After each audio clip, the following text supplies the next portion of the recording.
My husband's sincerity toward the children of his female best friend troubled me. I think he's hiding the truth that they are his blood. This began as a dark, intrusive thought that I could never shake off, and over the years it has bloomed into a poison flower that infects my entire psyche. I'm a 42-year-old woman. My husband Luke is 43, and so is Amy. I met Luke in college, but he's known Amy since they were about 7. They did everything together and understood each other implicitly. They were best friends. They've always insisted that they are surrogate siblings to each other. Naturally, I, as a new girlfriend, felt a little threatened by Amy and her closeness to Luke, but they both reassured me I had nothing to worry about. That their bond was not romantic and had never been sexual. That Amy really was just the sister that Luke never had. I believed them, and it didn't take long for me to forget any and all insecurity I had about Amy. She became my friend too. She officiated our wedding. Luke and I have built a wonderful life together, and we always had a strong relationship. After we got married and moved in together, we still saw a lot of Amy, and I was fine with that. I've spent many a night in the town trying to help Amy find a man, as she has always lamented how she is unlucky in love. Luke and I started to have children after we were married, and, at around the same point, so did Amy. For further context, my children are Sophie, 15, Owen, 12, Louise, 10, and Carter, 6. Amy's children are Tom, 17, Kaylee, 14, and twins Adam and Jenna, 9. Now, Amy was not in a relationship at this point. She was not married. As far as I knew, she was dating, but not consistently. As Luke and I had more kids and our family grew, periodically Amy would find herself pregnant as well. It happened a few times, and Luke and I never knew anything about the fathers in question. I kind of assumed that maybe Amy was sleeping around and not keeping in contact with her one-night stands. Luke agreed this was probably the answer. While I did ask each time if Amy knew the paternity, she always said no, and she didn't seem that worried about the idea of raising kids on her own, so I didn't pester her. Of course, she had us to support her, so there was that. While Amy never asked for any help, of course, Luke was never going to let his best friend struggle to stay afloat when she had children to raise. Financially, we are very fortunate and privileged. I have a job that pays handsomely, and Luke also had wealthy parents who already knew and loved Amy, so they were happy to provide for her. My in-laws defy all stereotypes. They are the kindest and gentlest people. So we were able to support Amy. To get her somewhere to stay with her kids. People might be tempted to call her a leech, but I never saw it that way. None of us did. She needed help, and we could provide it. I also know people are going to criticize her for her lack of responsibility and question why she never used more reliable birth control. Honestly, that is a long story that I don't want to get into because even I don't fully understand her reasoning, but it was quite important to her that she never be on birth control and that whatever came of that choice, she would accept. It wasn't religiously motivated. I know that, but it was that degree of significance to Amy. She really did not want to take birth control. She's explained it to me more than once, but I'm still not clear on why. Of course, Amy being Luke's best friend since they were kids, it's not unreasonable that sometimes they hang out together while I'm not there. Hey, that's fine. Sometimes I hang out with Amy one-on-one as well, though Luke does it more. She was his friend first. This included him going over to where she was staying and at times, sleeping over there. Was I a fool to trust him and believe nothing was going on? Perhaps. But for years, they presented as being buddies. Like siblings. I didn't pick up on any vibes between them, not ever. As one can expect, our children were brought up together. Not in the same house, our home is decently sized, but even we don't have the room for 8 kids. But we made sure Amy's children met ours from a young age, and they always got along, and strong bonds of friendship have formed over the years, which is good. Especially if I'm right, and they share blood. I've been dawdling getting to the main point. Yes. I have come to suspect that Luke fathered at least one of Amy's kids, if not all of them. Frankly, I do suspect they are all his. I would never have believed my husband to be capable of such a thing, and he's given me no indication that he is the unfaithful sort. But he does spend a lot of time with Amy, and I have to confess I cannot remember seeing her with any real boyfriend over the years.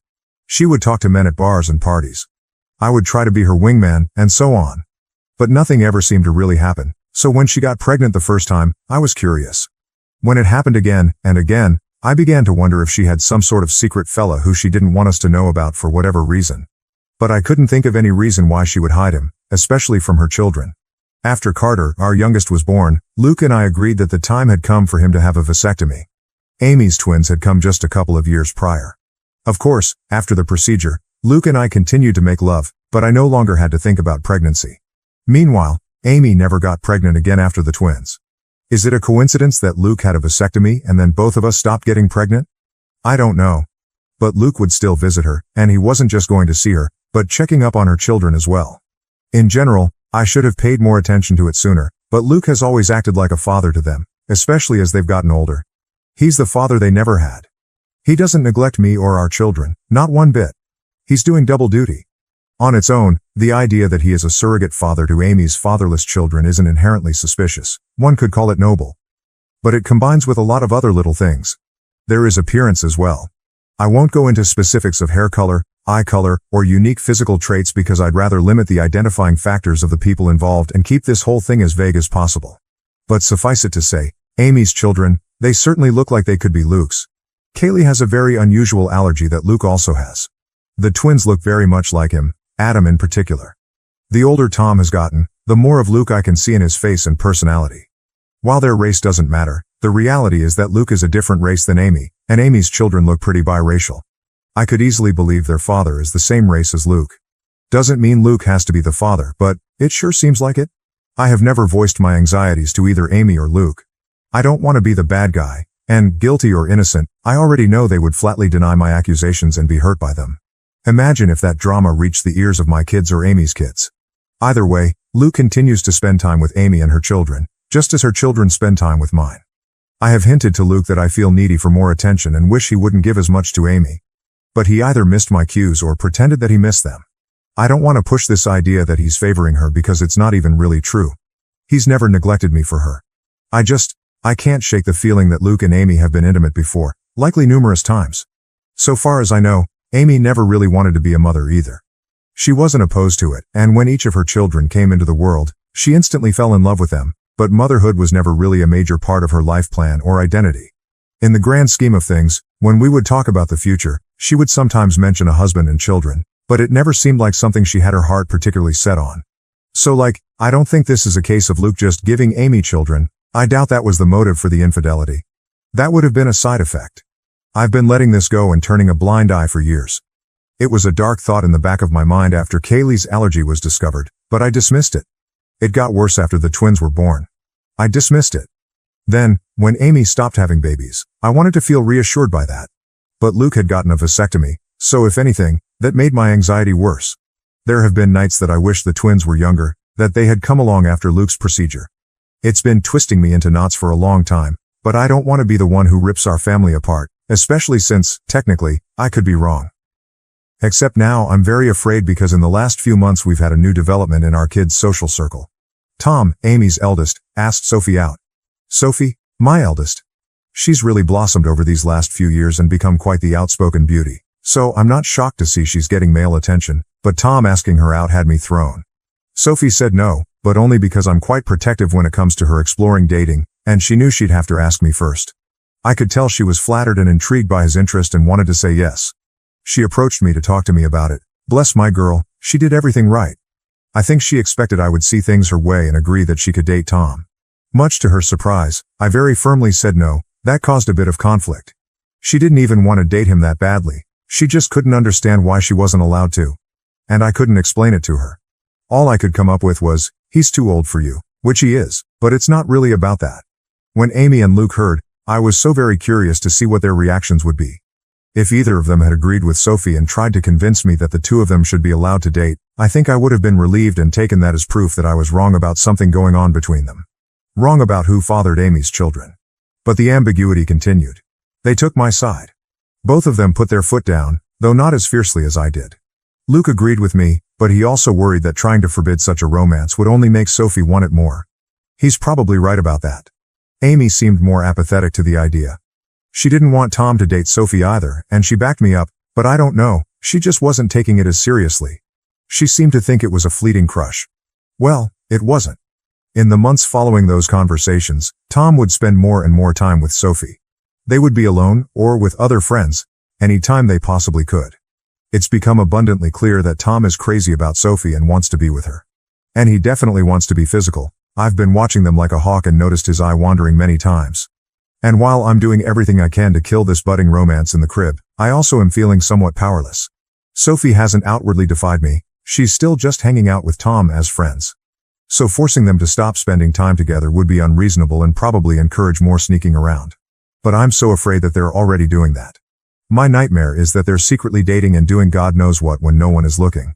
I've observed Tom being rather handsy with Sophie, and she presents no objection whatsoever. And I just don't know what to say.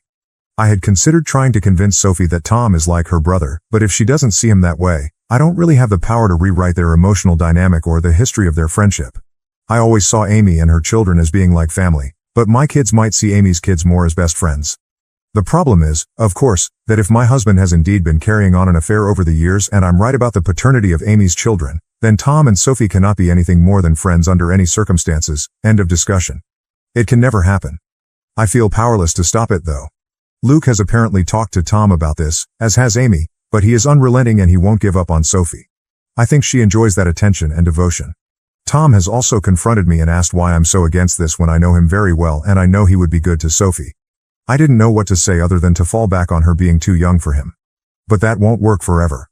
If, God forbid, they're still attracted to each other in a few years, then they'll pursue this with abandon, and once they're legal adults, there's nothing I can do about it. Amy and Luke agree with me that Tom cannot date Sophie, but that's all they've really done. They feel just as powerless as me to prevent teen love. It genuinely feels sometimes like they've just given up and will bury their heads in the sand about this. Just do nothing and hope the feelings pass as Tom and Sophie get older. Which, yeah, they're in high school. It's unlikely Tom will be in love with Sophie forever. But my fear is that she'll let him do something intimate with her before that time comes, something neither of them can take back. I am this close to opening a door I cannot close, this close to screaming at Luke that all this wouldn't be happening if he hadn't cheated on me these many years. If he hadn't been all but raising a second family with his surrogate sister behind my back.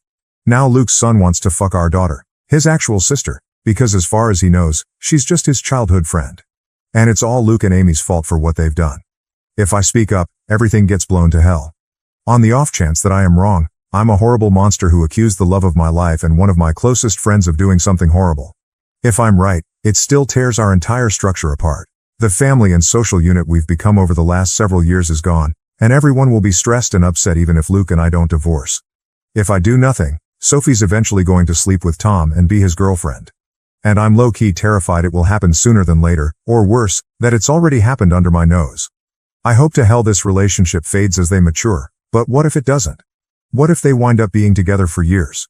What if they marry and want to get pregnant someday? And if I tell Sophie the truth about Amy's kids, then everyone else finds out too, and that's going to ruin so many lives. It would shatter my kids' perception of their father and their Aunt Amy. Luke is Owen's hero. I don't even want to think about how much this would hurt him. And what about Amy's children? They are innocent. They didn't ask for this. They don't control where they came from, and I don't want to hurt them. Admittedly, I'm not happy with Tom at the moment. A week ago, I saw him put his hand on Sophie's butt, and I wanted to knock his teeth out. But even he doesn't deserve to be burdened by the knowledge that it's his half-sister he's been fantasizing about. It's all so fucked up, and I don't know what to do. I've been looking the other way and letting my husband and his best friend insult me for such a long time now. I thought I could live with it. But this business with Tom and Sophie has me distressed. Update. First of all, wow. I did not expect my post to get as much traction as it did. I was half worried that someone in my family or social circle might find it, especially when someone alerted me that the post had been shared to Facebook. But, as far as I can tell, no one in my family has seen it. I want to thank all of the kind commenters who wished me well. To those who were more frustrated with my indecision, I get it. But I was operating with an uncertain situation, and the stakes were incredibly high. I feel like no matter what choice I made, something could and likely would go wrong. I've spent the last 5 years imagining different scenarios based on different ways I could go about this if I ever decided to act on it. To everyone who was clamoring for an update, I have one for you. I previously said that I was going to do a secret DNA test, that I had decided on that course of action.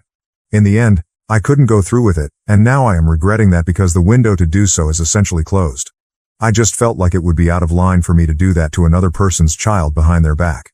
Ethically, it was dicey. I've since consulted with my lawyer, as many commenters suggested, and she advised me against doing so because no matter what the results were, it would make me look bad in a potential divorce proceeding. But I really wish I had done it anyway and just not told anyone. Because I really badly need to know, and I still don't know for sure. Likewise, I wanted to tell Sophie in confidence, but the more I thought about it, even that seemed over the line. Like I had no right to plant such ideas in her mind about her father without even talking to him first. So, what I ended up doing was confronting Luke and Amy. Many comments suggested this as well. I finally told both of them that we needed to have a serious talk.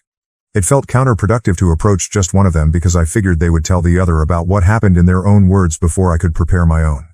I wanted them both to hear what I had to say. Once all the kids were at school, I laid down all of my suspicions and the reasons. I made it clear how much I love both of them, but a combination of clues had led me to notice the similarities between Luke and Amy's children, and I didn't even list all of them in the original post. For example, Luke has been a sleepwalker in the past. So have Sophie, Tom, and Adam. I said over and over how much they meant to me and how I didn't want to believe it, but the thought had crept into my mind in the past. How I had dismissed it before, but now, with Tom and Sophie having crushes on each other, it became necessary to pose the question. So I asked if they had ever crossed the line, if Luke had ever been unfaithful, if there was even the slightest possibility that any of Amy's children were his. I was just trying not to cry. Well, they reacted exactly as I would have expected. Their responses were perfect and so very well rehearsed. I genuinely can't tell if it was honest emotion or powerful gaslighting. Amy was more upset than Luke, or at least more outwardly upset.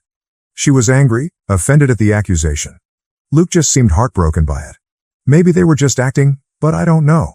Somehow, they had reasonable responses to all of the points I brought up. They asked questions I didn't know how to answer. I had never objected to them having alone time before. Why did it suddenly bother me now? Do Amy's children really resemble Luke that much, or are things like hair color pretty basic traits to have in common? The whole family had always treated Amy and her kids as part of our unit, and I had previously commended Luke for stepping up and being a father to Amy's kids since they didn't have one. Why was I now saying it was a bad thing? What exactly did I want them to do? How could I think such a thing about them? Why had I waited so long to say something? Luke was more understanding than Amy. He respected my feelings, or at least he acted like he did. Amy appeared to feel more betrayed by what I said. I ended up apologizing several times even though I'm not sure I did anything wrong. Luke also apologized for anything he'd done, to indicate he was unfaithful. I asked Amy more pointedly that, if not Luke, who had fathered her children? She snapped back that it was none of my business, and I could tell she was in no mood to get personal or vulnerable with me after my accusations. I'm not proud to say that I lost my temper and said that after everything we had done for her and her children, such information was not a lot to ask and perhaps she owed it to us. I regretted the words as soon as I said them, but Amy shouted back that I had never done anything for her, that it was Luke and his parents who had kept her afloat all these years, not me. She went on a longer tirade about how I had always acted superior to her, which I don't believe I did, though it's possible that I gave off that vibe unintentionally. Luke did his best to calm her down, but the room was still fraught with tension. I don't know Reddit, I just don't know. It's driving me to the edge of madness. There is a way to be certain, of course. Not certain of my husband's fidelity, but of the paternity of Amy's children. So I asked Luke, for my own peace of mind, for the sake of our daughter, and for our family unit, if he could please get a DNA test done, a paternity test. I went on to say that I knew he disliked and distrusted such things, but that I really needed this. I could see the pain in Luke's eyes. Maybe it was an act, but he did seem genuinely hurt that I was asking for this, that him giving me his word that he had always been faithful was not enough for me. But he very reluctantly agreed to participate in a DNA test. Unfortunately, Amy did not, and that's where we hit a roadblock. I was afraid of this? But Amy was infuriated at the whole concept and told me in no uncertain terms that I would not be getting samples of her children's DNA and basically told me to fuck off for asking, several times in several variations. I pressed Luke, and honestly, he was a bit useless but probably right. He tried to convince Amy, but she wouldn't hear of it, and he kind of shrugged to me when I pushed him for further support. Because he can't force her to get the test done. If she refuses, that's really a dead end. Trust me, it is. I looked into this quite a bit and consulted with my lawyer. The problem is, Luke could, in theory, petition the court to demand a paternity test for Tom and the others. The issue is that, to do this, he'd essentially be claiming he slept with Amy and he believes her children to be his. That would be the version of events he'd be maintaining. But Luke has staunchly insisted that nothing ever happened with Amy. That he never cheated on me. Whether or not he's being honest about this is another story, but he'd essentially have to go on record and make a claim that he isn't prepared to make. He is quite certain the children aren't his, and he has no intention of fighting for custody of them. So no judge is going to compel Amy to submit samples of her children's DNA. Tom is also old enough that his consent would be a factor. If both he and Amy refuse to participate in the test, it's unlikely that Luke would have a case. He'd have to target one of Amy's younger children, like say, one of the twins. But he doesn't want to do that. He doesn't want to take his best friend to court to prove something that, in his words, he already knows isn't true. Luke is asking me to please just let this go and trust him because pursuing this will fracture everything. And according to my lawyer, it's not realistic anyway. For Luke to establish paternity, he would need to admit to an affair in the first place, and he's not doing that. And if he did, that would pretty much be all the proof I needed to be certain, even if I'd need more in a court case. I pestered him further about Tom and Sophie. Insisted that I didn't want them dating. Luke agreed, and apparently, Amy still agrees. Luke plans to have a talk with Tom and activate protective Papa Bear mode. Among other things, he's going to remind Tom that in a couple of months when he turns 18, him being intimate with Sophie will literally be a crime. I wouldn't actually press charges against him as I know he'd never do anything against Sophie's will, but I'm not above implying the threat.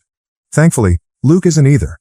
I did ask him if he'd be open to potentially swiping a sample of Tom's DNA to do a private paternity test, but he was very hesitant about the idea.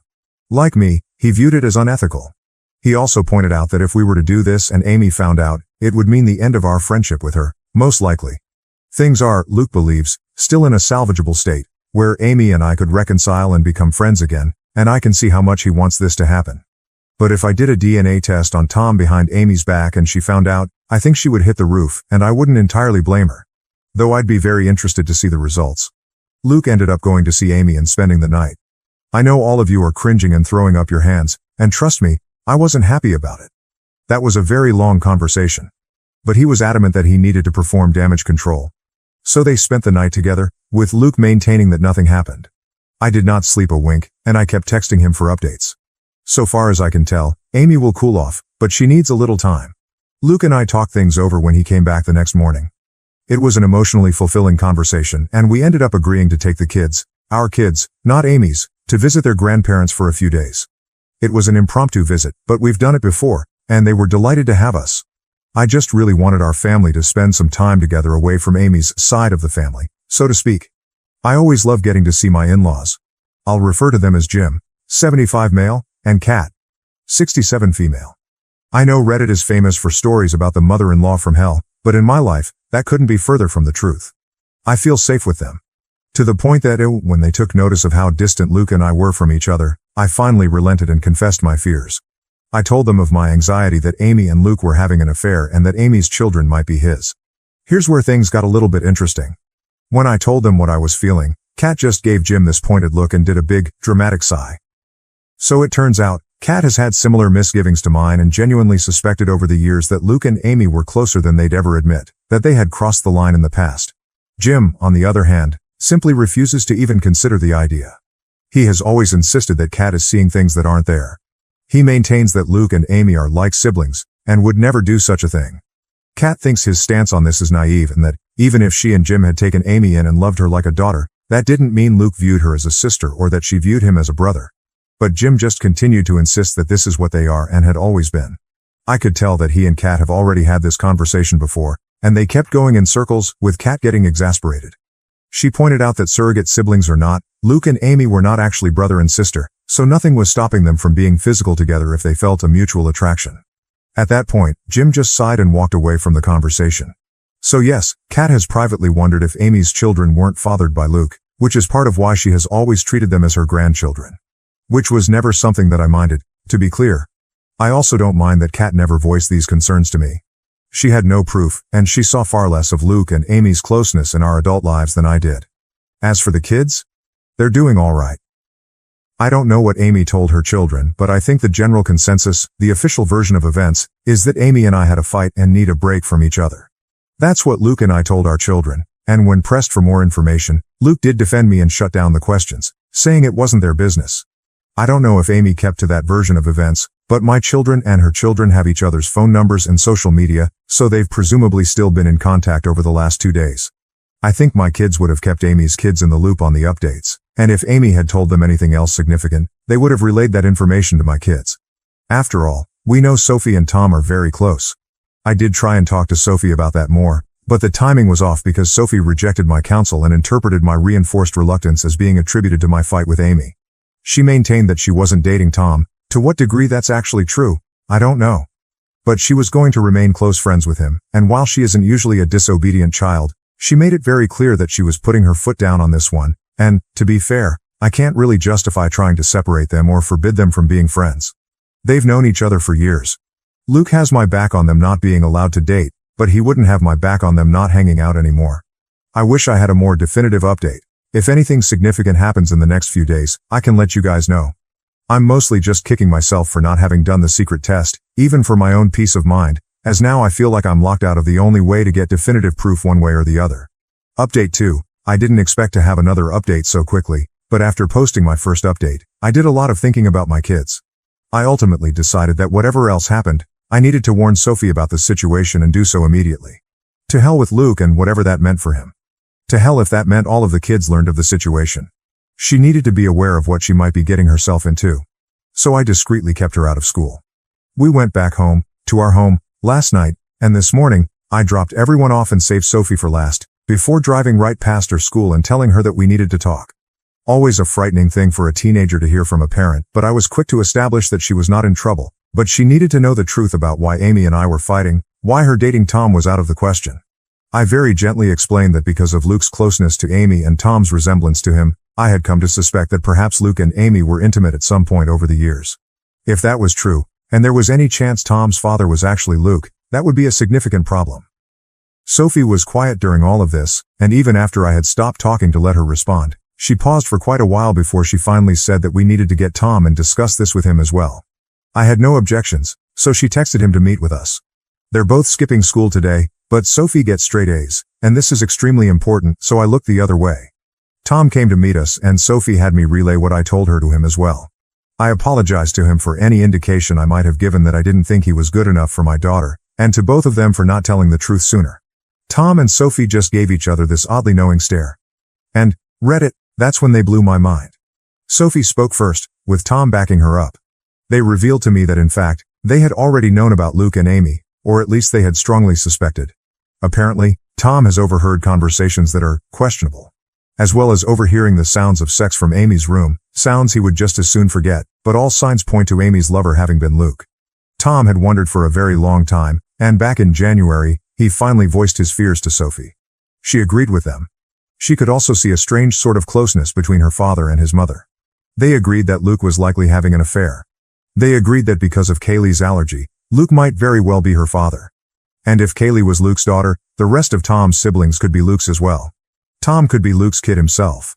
The math led them to the same places as me. So Sophie and Tom came up with a little plan. As it turns out, they are not in love. They never were. They're still just best friends. But they had the same instinct as me, that they didn't want to blow up our entire family and social unit without more direct evidence, which Tom has been working on acquiring. And though Sophie very badly wanted to tell me the truth, she was hesitant because she knew it would shatter me. She had no idea I was already suffering in silence.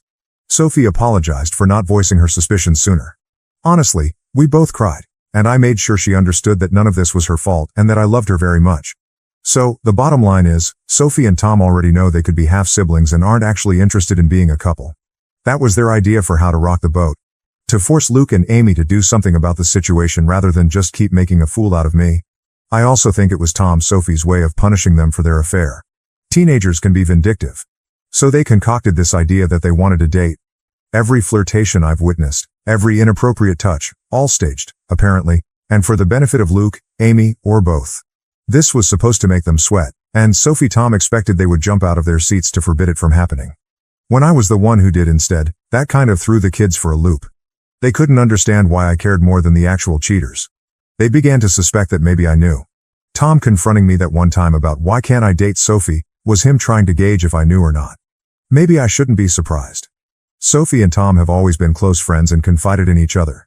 Maybe I should be a little more concerned at how sneaky they've been, but honestly, I'm just so relieved they're not dating. Sure, they could be lying to throw off the scent, I guess, but they apparently already knew that they're likely related. They didn't blink at all when I told them. We even had a bit of a laugh together when Tom mentioned how he had been a little offended that I was so against him dating my daughter before. I kind of jokingly asked him, "So you don't think she's gorgeous?" And Tom, bless his heart, shrugged it off. She is. But so is my English teacher, and I'm not asking her out either. Either way, the question now is, where to go from here? We have to figure that out. I will say that it is such a relief to have told Sophie, and I feel like an elephant has taken one of its feet off my chest. Having her in my corner, and Tom in my corner as well, means a lot to me, and even though I basically just got it absolutely confirmed that Luke is sleeping with Amy, I kind of already knew that anyway. So now it's just a question of how to proceed. Tom has already volunteered to submit his DNA so I can compare it to Luke's, And both he and Sophie advise me not to tell Luke and Amy when I do this, which I agree with. They're both completely on my side, which means more to me than I can ever express to them. Tom has also been trying to set up a camera in Amy's room to catch her and Luke in the act. Sophie told me flat out that I needed to divorce her dad, and hearing that from my own daughter made it clearer than it's ever been. She's right.